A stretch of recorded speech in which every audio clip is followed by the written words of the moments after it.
So today I am at the Laverton Community Children's Centre, where I actually have a beehive. So I'm going to go in and we're going to talk to Tina. Tina helps me with the beehive here. She was the one that instigated them having it, so we're going to go inside and have a chat to her. So this is the Bee Observatory, and it's just a little outdoor room open to the sky. They've made all these beautiful decorations and put plants in for the bees. And there, of course, is a hive, which is a poly box down the bottom. And then we've put a flow box up the top. And then that's been fenced off, so the bees can still get out, but everybody else is safe from their flight paths. So today we're going to talk to Tina about the bees being here at the childcare centre. Okay, howdy folks. It's Carmel here, and I'm actually at the Laverton Childrens Community Centre today. And I'm here to interview Tina because we've got a beehive here at the centre, and it's been here not quite a year yet. Nearly a year. Nearly a year. Yeah, so I just thought we would share how the experience has been for the Children's Centre here. So first of all, I wanted to ask why did you decide to get bees here at the centre? What inspired that? You know what, we got really nice garden in the front there. Yep. And many times that bees come to visit our garden. Yep. And children fascinated with the bees, you know, say where they come from, how they live. And then we also talking about, you know, the bees. They know the bees making honey, Yep. but it's how. Yeah. And right. then after they visit the flower in our garden, where they go next. So that is you know, children get fascinated, we get fascinated, and then I found how can I implement the program that is really you know, teach the children to see the whole picture. Yeah. Of bees and how important for the bees, you know, to our world. Yeah, right. And our children understood very well that when the bees sit in the flower, they mean they're mixing up, and then we got a fruit.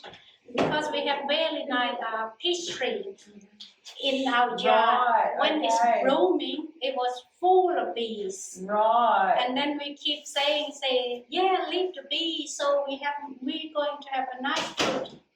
And then, you know, all the questions coming up. So they'd already kind of seen that process take place. Yeah, the process. Right, yeah. and you'd already been able to instill a sense of respect for the bees. Yeah. Right, yeah, okay. yeah. Oh, that's fantastic. Yeah. So you've made the decision then to get a hive to help with that process? Yeah, first I was investigating a lot. You know, first I have to convince the parents and our educators because it's quite daunting for, you know, when you talk about bees, then people just think, oh my God, they're gonna sting me. You know, they get fear, don't they? There's something is, you know, fearful. Yes. When you talk about the bees, or even some parents, they say, oh, actually today, you know, we sit in the yard and look at the bees. They also, oh my God, careful, you know, not get stung by the bees and all of that. And I was thinking a lot, how can I get this happen? First, I was investigating in the native bee, the small bees. Yes. And I noted it wouldn't be so wide here with the no, they live up north where it's warmer. In Queensland. So I said, no, then it's no way. And then I've been explore a lot, and I noted this area was empty and nothing here. It was an empty space. It was like it was waiting for the bees. Yeah, and it's like waiting for the bees. And I also have a bit of knowledge about the bees. You know, because I'm interested in the bee myself. Yeah. Yeah, and I noted if you put the bee somewhere, often, if you know the bee when they fly out, they're not fly straight, are they? Or they fly straight out, then you because some people have the beehive on top of the roofs. Roof.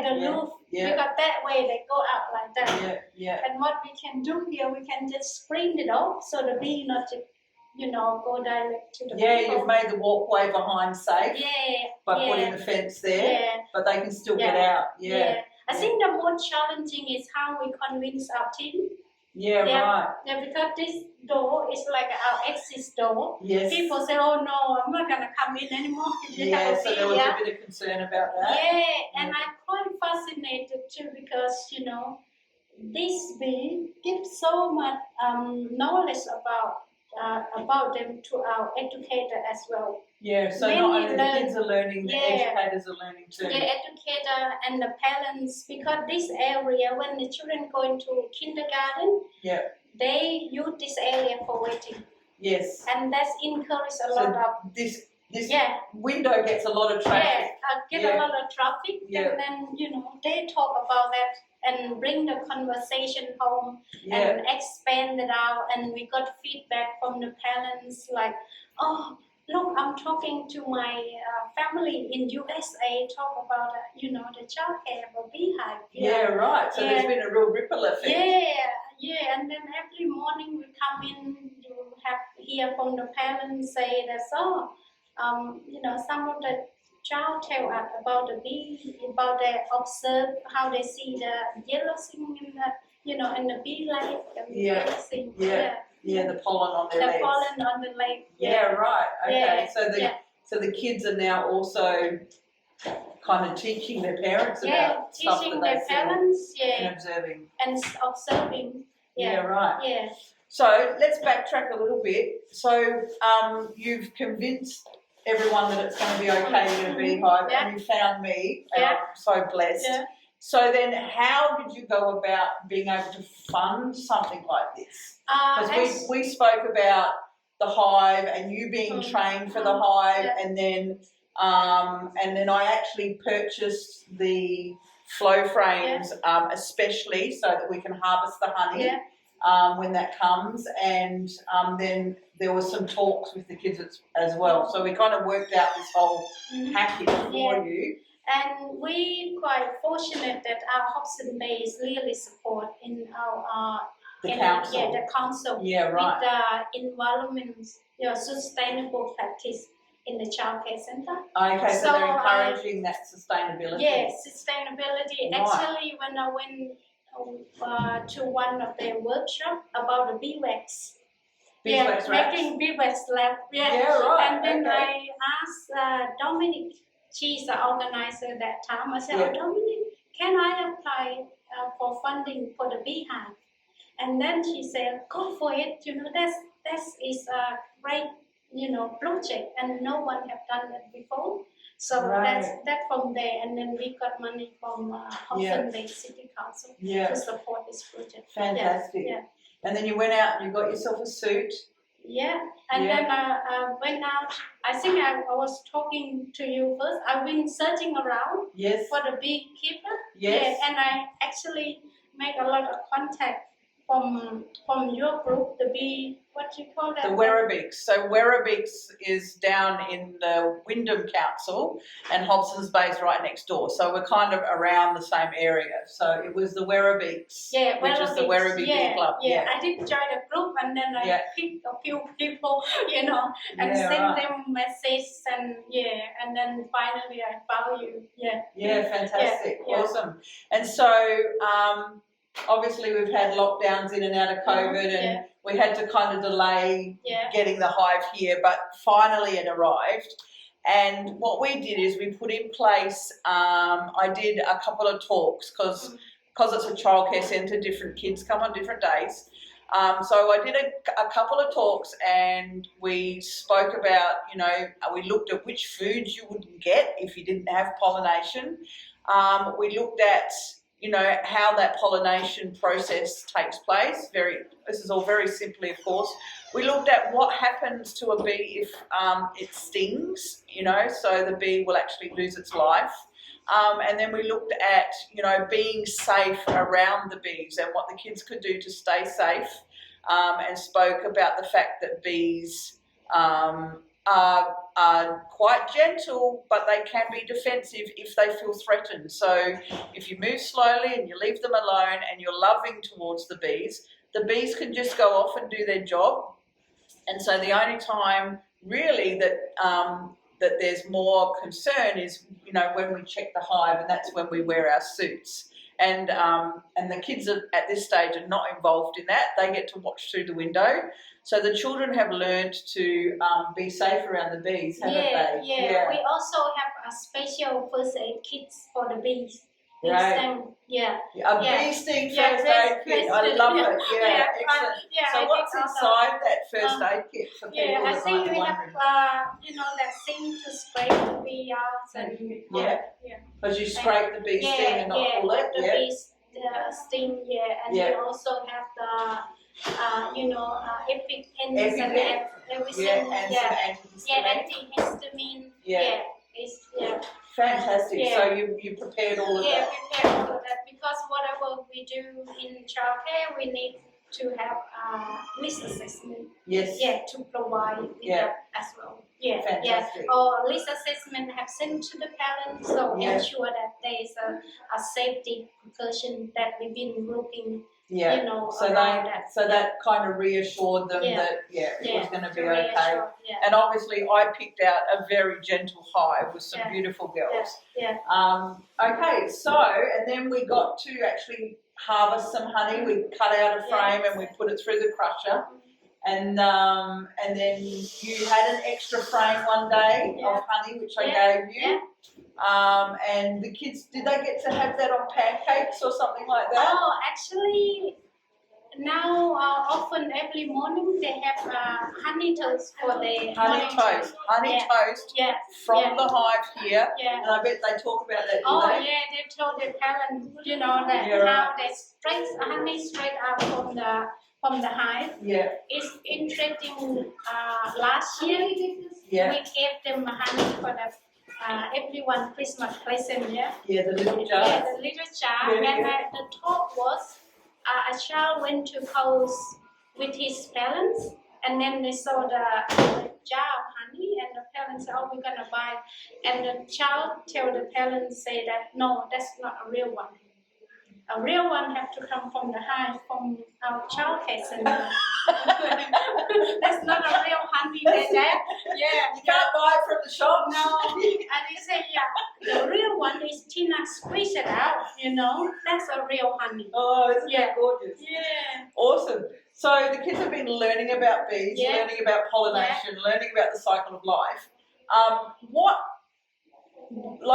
other maybe not so obvious benefits? What other things have come out of this experience? The benefit for from the bee for our children or even our educator. That's huge. We didn't expect that. We got a lot of children, with anxiety or special needs and stuff, or special need, or sometimes emotional stuff as well. Emotional stuff as well. But it's we use this area for like our therapy.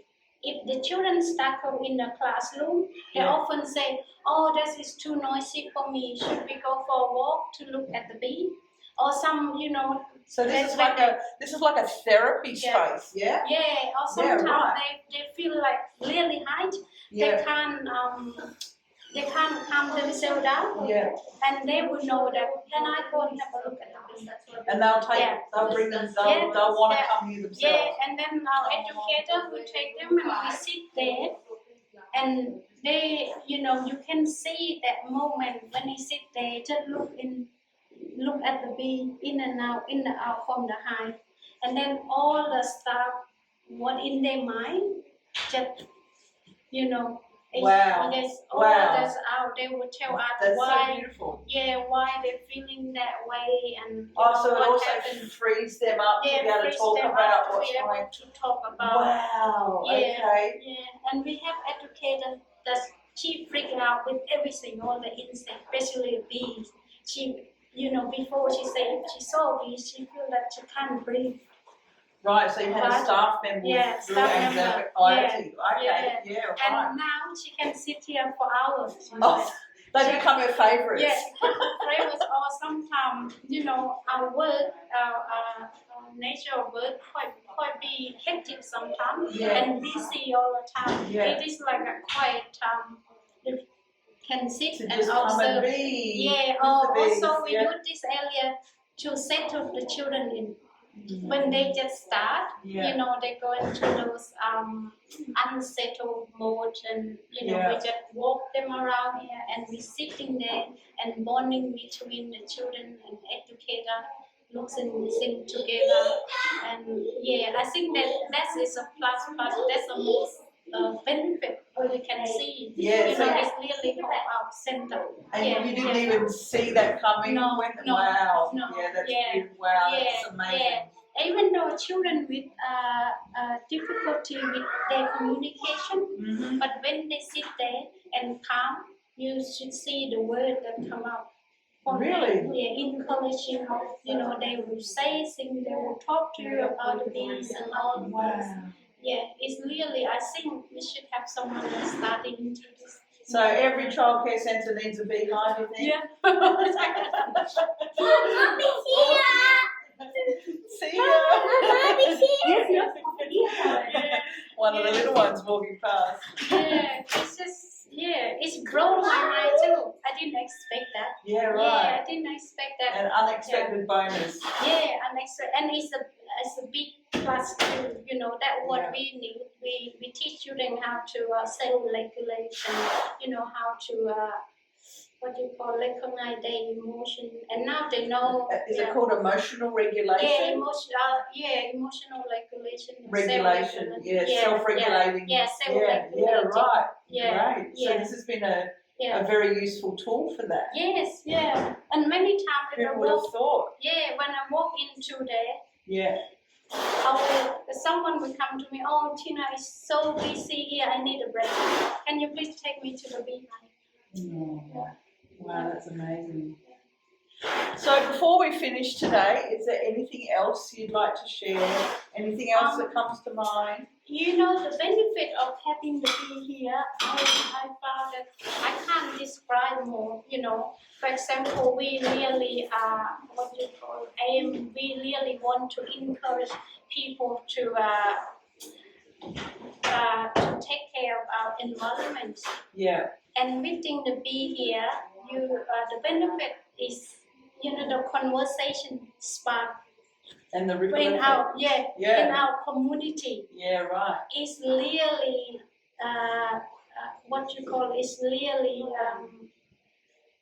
encourage everyone to have attention to more, you know. So they're more aware of the environment. Yeah, they're more aware of the environments. Right. Yeah. Maybe from the bee, because they extend to another creature as well, you know, another insect. Yeah. And people also talking about what they should grow, you know, in their garden with their child, because we teach them what the color that the bee like. Yes. Yeah, all those flowers, and then they talk to their parents. They should have that kind of flower in their garden as well. Wow. So environmental benefits. Emotional benefits, knowledgeable benefits. Yeah, knowledgeable and well-being, both staff well-being and children well-being. Of course. So it's helped with the staff well-being. Yeah, and helped the staff well-being. Wow. Yeah. There's so many levels to this, isn't there? And the connection now, I think I can say many of our children here know how the honey have been made, you know, all the cycle of how important from the flower to the nectar to the honey, and then the pollen and the pollinization, the fruit. And also teach them like respectful to the nature. You know, when they see a bee now, they remember your word. They say, just freeze, do not kill. It's a living creature, right? Yeah, living creature. So they have respect for that. Yeah, they have respect for that. Yeah. I love it. Yeah. Tina, thank you so much. Thank you for this opportunity. Thank you for everything you've shared today. I hope everyone has found that really interesting. I encourage you, if you are thinking of perhaps getting a hive at an education centre, share this video with your staff and your powers that be, and yeah, look, you know, it sounds like there are so many benefits to having a hive at an education centre, not just, you know, for the honey and the environmental, sustainable knowledge and science and education that comes out of it, but on a much more deeper emotional level of well-being on many levels. So thank you so much. Thank you. And we'll chat to you next time. Yeah. Okay, see you people.